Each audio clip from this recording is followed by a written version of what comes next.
시인 수필가 하태무의 책 읽어주는 여자 그 54번째 시간입니다. 오늘은 정호경 수필가님을 소개해 드립니다. 대원로이신 정 선생님은 경남 하동 진교 출생으로 서울대학교 사범대학 국문과를 졸업하시고 1959년부터 6년간이나 진주 여고 국어교사를 역임하셨습니다. 1974년 수필문학, 현 에세이문학에 등단하셔서 수필집, 패션, 현대의 섬, 해저분날의 독백, 타향만리, 그 친구 등 수많은 수필집을 발간하시고 수상 현대 수필문학상, 신공문학상, 올해의 수필인상, 한국문인협회 조경희 수필문학상 등을 수상하신 분입니다. 오늘은 그분의 편지 한 편을 읽어드리겠습니다.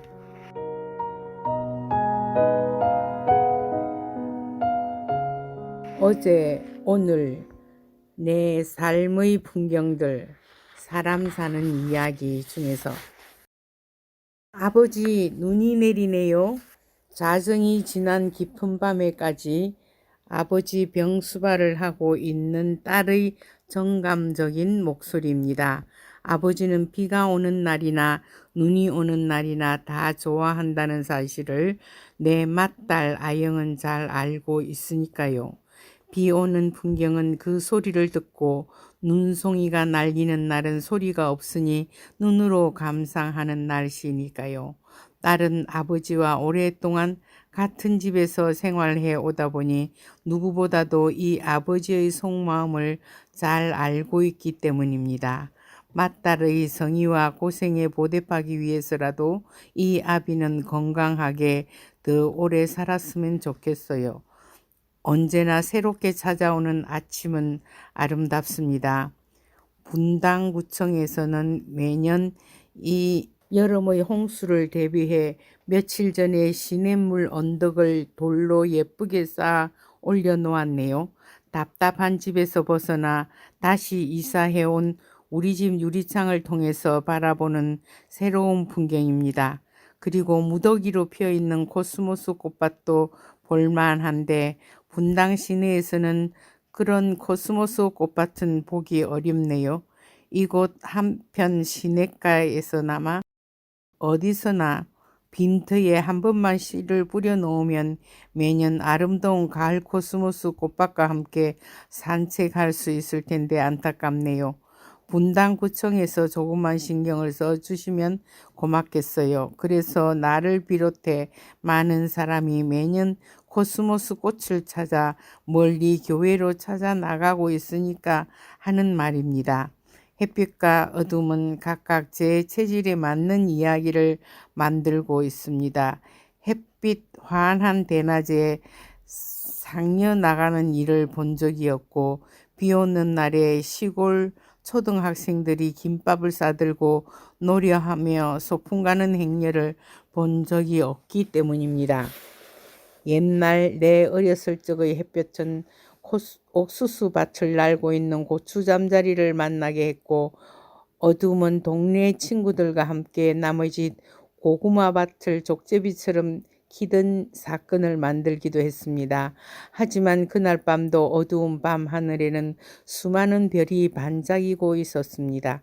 오늘 아침의 주된 그림 색깔은 청황홍입니다. 이 세 가지 색깔만으로도 이 세상 모든 풍경을 얼마든지 아름답게 그려낼 수가 있지요. 옛날 어린이들이 초등학교 도화 시간, 미술 시간에 마음 놓고 그리는 풍경은 이 세 가지 색깔이 아니던가요? 나도 오늘 아침 이 세 가지 색깔로 아름다운 가을 풍경을 한번 그려볼까 합니다. 이 그림은 틀림없이 잘 그린 그림으로 우리 집 뒷벽이 아닌 앞벽에 붙을 것입니다. 우리 집 맏딸이 크레용과 스케치북을 3권이나 사들고 왔네요.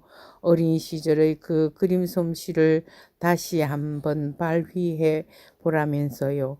이 지구상의 동물이나 상황은 때에 따라서는 변심을 합니다.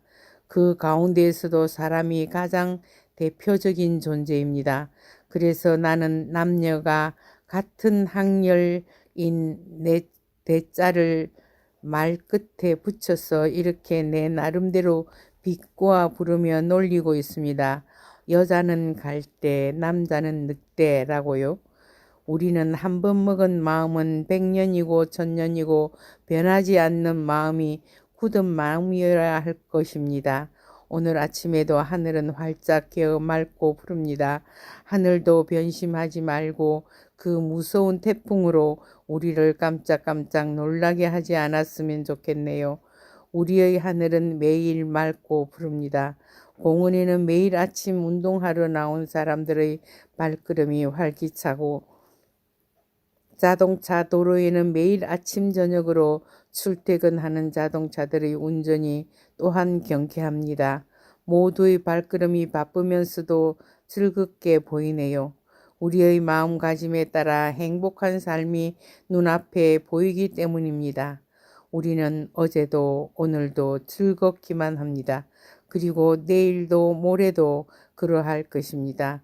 그래서 우리는 헛된 욕심이 없이 우리의 발걸음은 언제나 가볍고 밝고 활기찰 것입니다. 1959년부터 내가 진주여고에서 6년 동안이나 몸담고 있었던 그 시절이 90년을 넘긴 오늘 새삼 그립네요. 내 일생을 통해 그토록 즐겁고 눈부셨던 적이 있었던가요?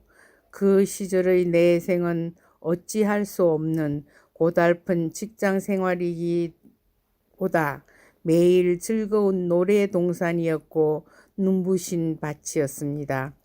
국어 교과서를 통한 나의 수업 시간은 밥을 빌어먹기 위한 고된 수업이기보다 여고 학생들의 취향에 맞는 시나 소설, 낭독 등으로 정서 함량에 힘썼던 것이 오랜 세월이 흐른 지금도 나는 내 나름대로 참 자랑스럽네요. 진주여고 제자들의 예쁘고 알찬 문예지를 보게 된 오늘 나는 영원히 축하하고 자랑하고 싶습니다. 여러분 오래도록 건강하세요. 정호경 드림.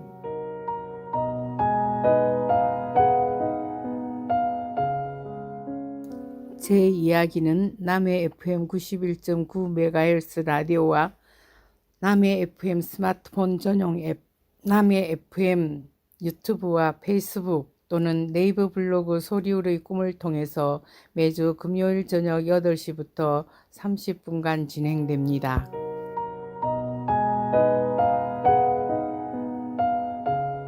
다시 아마존 기행 두 번째 시간입니다. 밤에 영화를 보았습니다. 5층 레카타 라운지에서 마놀레테, 전설적인 스페인 투사의 사랑 이야기입니다. 마놀레테는 1947년 8월 29일 투우 이슬레로에 의해 사망한 실제 인물입니다. 슬프고 애달픈 이야기가 가슴에 젖어듭니다. 사랑이란 자나 깨나 안전하 서나 사력을 다해 지켜야 하는 투장에서도 눈을 멀게 하고 생명이 잦아들게 하는 애타는 심정으로 말한다면 결코 권장한 일이 못 되는데도 모두들 사랑 때문에 울고 웃고 그리고 모든 그 전부를 바칩니다. 아름다운 영화 한 편, 갑자기 이 모든 상황이 다 아름답게 느껴지는 다이돌핀이 아주 많이 발생합니다. 아침의 멋진 해돋이에 숨막히는 경치에 좋은 영화에 오늘은 정말로 좋은 날입니다. 다음 날은 수요일 캐스트리츠 세인트 루시아에 도착합니다. 시내 관광 4시간 오후 1시 30분부터 하게 됩니다. 해가 아름답게 뜨는데도 비가 올 가능성이 있다고 우산을 챙기라고 합니다. 비는 오지 않았습니다. 남편은 남해에서나 여행에서나 날마다 다른 아침 해를 찍습니다. 날마다 다른 구름의 형상, 그 용트림의 그림들을 즐기는 모양입니다. 남들이 보면 날마다 같은 해를 왜 저리 하염없이 찍을까 할 정도로 아침 해에 집착합니다. 캐스트리츠 세인트 루시아는 카리브해 동부에 있는 세인트 루시아 섬의 수도이며 상업의 중심지인 이곳 캐스트리츠는 1650년 프랑스가 세운 항구 도시입니다. 서인도 제도에 있는 항구 가운데 가장 좋은 위치에 자리 잡고 있는 곳. 항구는 육지에 둘러싸여 있으며 바다 수심이 깊은 특징이 있습니다. 높이 260m의 포춘산은 천년의 요새로서 이곳에서는 캐스트리즈 도시 전체가 한눈에 내려다 보입니다. 원래는 슈프리에를 관광하기로 되어 있으나 도로 유실로 길이 막혀 가볼 수 없다고, 그래서 아일랜드 스플렌드 투어로 대체하여 진행된다고 합니다. 배는 10시에 도착하니 오전에 자유관광으로 멋진 곳을 볼 여유가 있습니다. 그 시간을 놓칠 남편이 아닙니다. 친구랑 셋이서 밖으로 나가 택시를 흥정했습니다. 아주 좋은 가격에 어렵게 흥정을 이루어냈습니다. 친절한 택시기사는 더 좋은 곳을 보여준다고 설명이 한창입니다.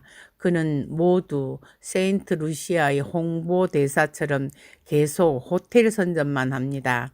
다시 오기를 바라는 애국심인 듯. 언제 또 올 수 있기나 하겠습니까? 가든 비치는 복잡한 상가와 호텔을 지나자 그 깊숙한 곳에 있었습니다. 북적이는 곳보다는 12시 30분까지는 배로 돌아와야 했기 때문에 여기저기 보는 것보다는 한두 군데만 좋은 곳으로 가서 조용히 쉬면서 구경하자고 했습니다. 가든 비치가 다 보이는 언덕에 올라 우리가 방금 본 가든 비치를 조망하였습니다. 사람들이 언덕 위를 선호하는 이유를 알만합니다. 가슴이 탁 트이는 아름다운 경치, 그 언덕을 돌아 나와 금요일이면 낚시 페스티벌이 열린다는 어촌 마을에는 병아리가 아장아장 걸어다니고 채반에 말리고 있는 물고기며 검게 사가져가는 나무 판자 울타리, 세월이 지나가는 흔적은 이런 시골을 지나야 만날 수 있습니다. 검은 소 한 마리가 느리게 풀을 뜯는 그곳 곁을 지납니다. 그곳을 지나자 내셔널 랜드마크가 있는 대서양과 캐리비안의 바다를 한꺼번에 볼 수 있는 곳으로 왔습니다.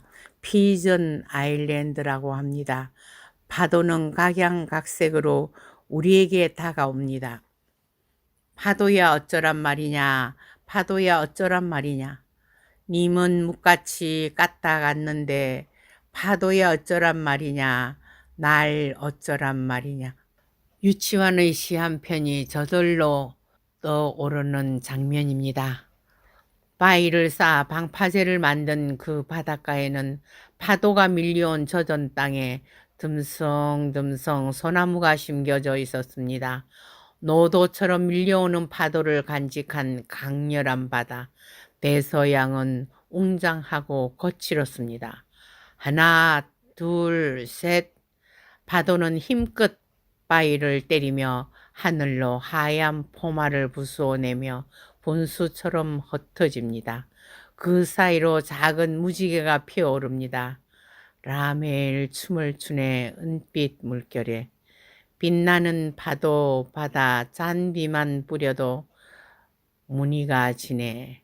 라멜 흰물새들 고요히 나르는. 친구랑 가사도 희미한 여고 때 배운 노래를 불렀습니다. 노도같이 쏟아지는 대서양 바다는 정말 용기 있는 남성처럼 힘있고 굳세었습니다. 으르렁거리는 사자처럼 무섭디 무서운 힘을 가진 바다. 그 바다를 정복하기 위하여, 그 바다를 차지하기 위하여 열강은 지치도록 싸움질을 했던 것 아니겠습니까?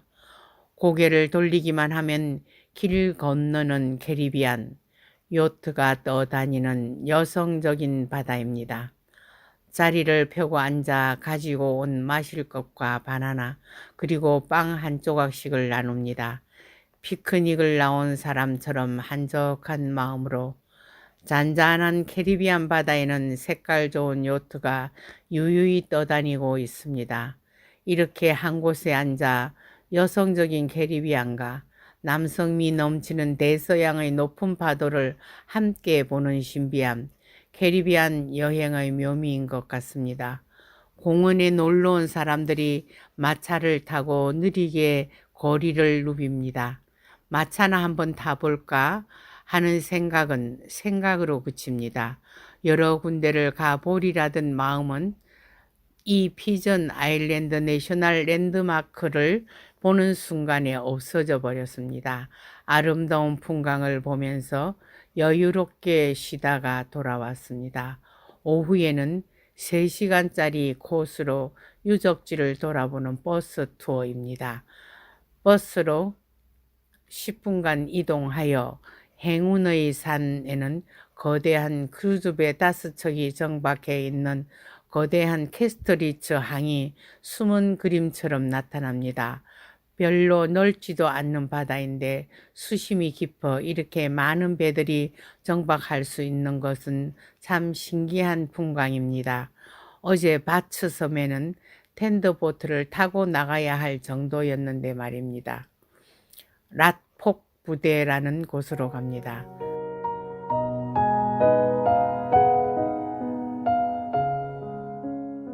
랏폭 부대, 하테무. 치열한 전투도 역사 속으로 들어가면 싱거운 장난이다.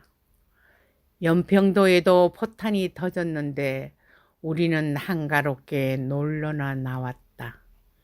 휴전은 그냥 쉬고 있는 전쟁일 뿐인데 이들은 종료된 전쟁의 흔적을 상품으로 팔고 있다. 정수기로 쓰던 항아리, 포탄, 그리고 사람을 죽이는 살상 도구들을 모아 역사의 잔인함을 보여주고 있다. 그래도 이곳에 사람이 산다. 그래도 이곳에 아름다운 자연이 숨쉬고 있다. 그리고 우리는 그것을 보러 와 있다. 랏폭 부대, 캐리비안 바닷가.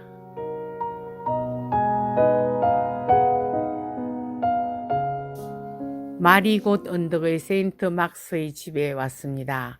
오줌 싸개 아이가 바구니를 이고 있습니다. 검은 가재 도구도 봅니다.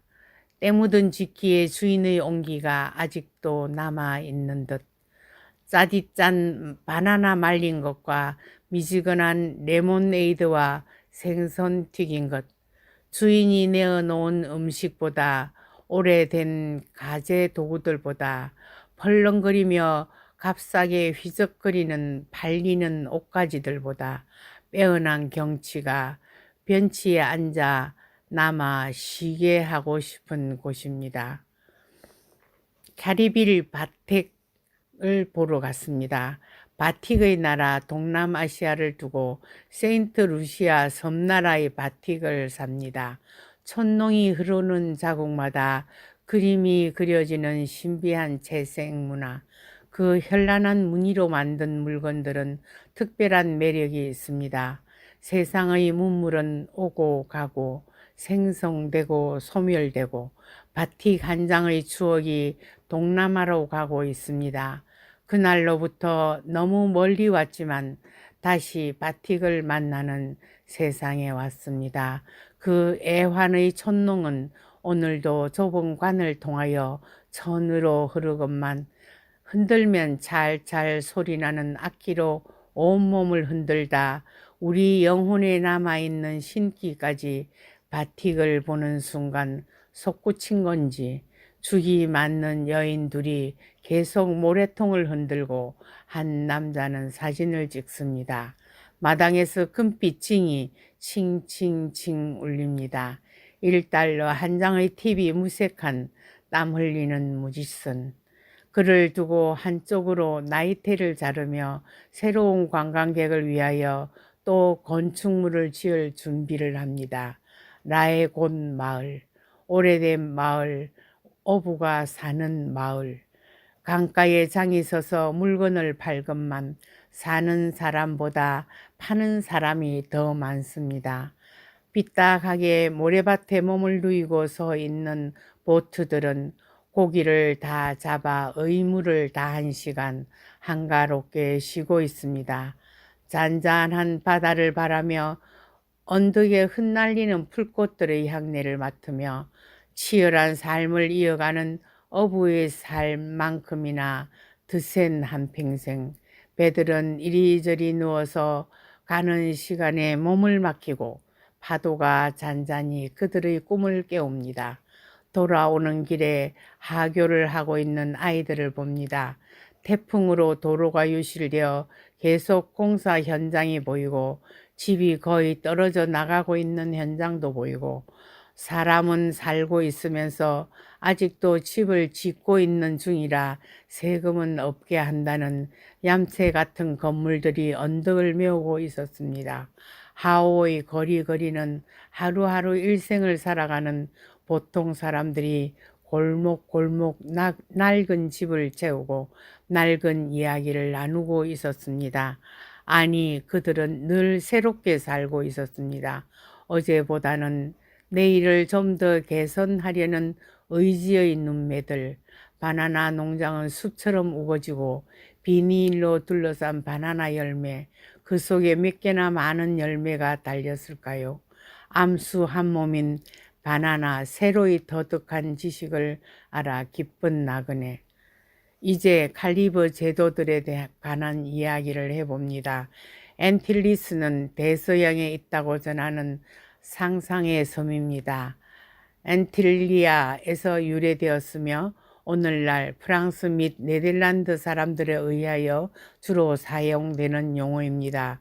카리브 제도는 엔탈리스 열도 또는 서인도 제도라고 부르는데 칼리브라는 용어는 15세기 말 스페인의 점령 이전 시기에 이 지역에 살고 있던 원주민 공동체인 칼리버스족에서 유래합니다. 원주민 종족은 아라와크족, 타이노족, 카리브족이나 유럽과의 정복 전쟁에서 거의 멸종되었습니다. 17세기 황금 작물이던 사탕수수 산업을 위해 아프리카에서 끌려온 이들이 현재 카리브인들의 조상이라고 할 수 있습니다. 서인도 제도라는 이름은 영국계인 앵글로 카리브인들이 사용하는 이름으로 콜럼버스가 이 지역에 도착한 후 아시아 또는 인도에 도착했다고 믿었던 그의 지리학적 실수에서 나온 어원을 그대로 쓰고 있는 것입니다. 일부 학자들은 카리브 국가들을 대안틸리스와 소안틸리스로 구분하는데 대안틸리스는 상대적은 커다란 섬 국가들인 쿠바, 길트, 파니올라, 푸에르토리코, 자메이카 등이며 카리브의 영토 구성의 80%, 인구 구성에서 90%를 차지합니다. 1492년 이후 스페인은 자메이카를 포함한 대안틀리스 섬 국가들을 먼저 식민화했습니다. 소안틀리스는 두 개의 원호로 구성된 카리브 동쪽의 작은 섬들의 그룹을 일컬었습니다. 내부의 원호는 세인트 키처, 몬세라트, 과달루프 대부분의 일부분, 마리티니크 그리고 세인트 빈센트를 포함하는 화산지대로 둘러싸인 지역입니다. 외부의 원호는 저지대 석회암으로 이루어진 섬들로 바베이도스, 안티구아 그리고 세인트 마틴입니다. 소안틸리스 지역은 대서양 무역의 근거지를 마련하고자 했던 북유럽 국가들, 영국, 프랑스, 네덜란드 식민지화되었으며 남미 연안을 둘러싼 트리니다드, 토바고, 아루바, 보네르, 큐라소 등은 남미 본토에 있는 베네수엘라와 같은 이웃 국가보다 다른 카리브성 국가들과 더 많이 연결되어 있으며 특히 네덜란드에 의해 식민지화된 ABC 지대는 더욱 그러합니다. 카리브 국가들은 전통적인 아프리카 문화와 보다 혼합 발전된 아프리카 카리브 문화를 공유하는 아프리카 카리브인들로 30개가 넘는 거주 가능한 섬들을 중심으로 거의 4천만이 살아가고 있습니다. 칼립소, 트리니다드 원주민의 민요풍 재즈와 카니발, 라스타파리언은 아프리카 복귀를 갈망하며 에티오피아 황제 라스타파리를 숭배하는 자메이카 흑인 문화와 레게 음악 등이 유명합니다. 들려드리는 노래는 조수미의 보리밭입니다.